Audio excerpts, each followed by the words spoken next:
The target structure for this lecture is the present simple. The present simple is a tense in English.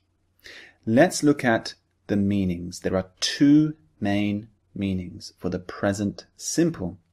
Let's look at meaning number one. Have a look at this example. Jane teaches at a private school. She teaches science to secondary school students. So the words in bold indicate the present simple.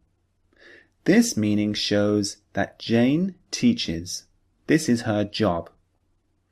It doesn't mean that she is teaching at this moment.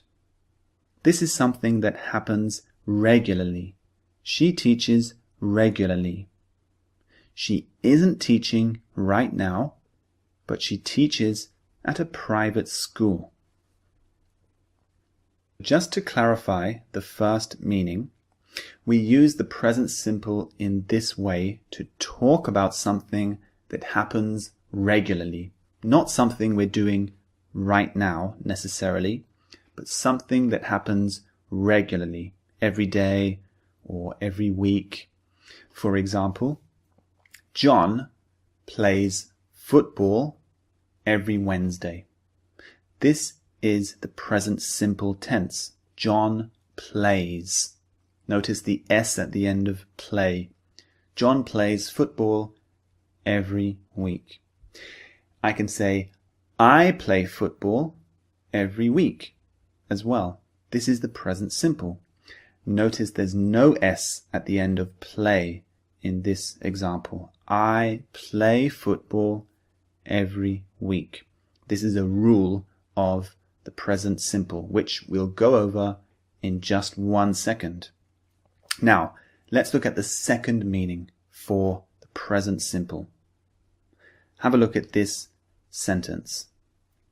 The sun rises in the east and sets in the west.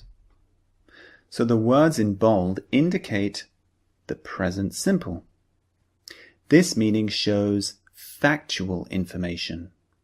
The sun rises in the east and sets in the west. This is always true and is factual. For the second meaning, we use the present simple when something is always true. The sun rises in the east and sets in the west. This is always true. It's not going to change. So we use the present simple tense. Now, let's look at the structure because the structure for this tense is very important. This is the structure for the positive. So we use I, we, you, or they plus a basic verb. But when we use he, she, and it, we use a basic verb plus s. So notice the difference. I walk home from work every day. He walks very quickly.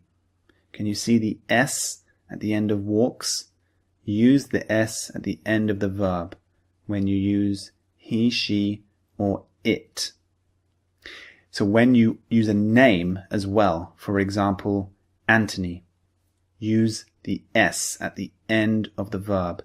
Anthony walks very quickly because Anthony is a he, a boy, a person. So it's just the same as he. Anthony walks very quickly.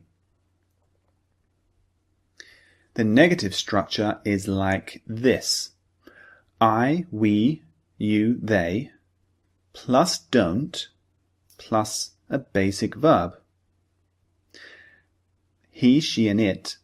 Remember, before we added s to the basic verb. Well, now we use doesn't plus a basic verb. So we add s to do.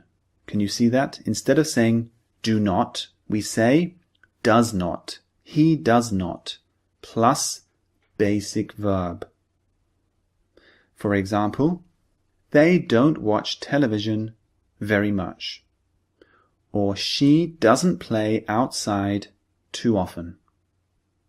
Remember, if you use someone's name, for example, Jane, use the second form, doesn't.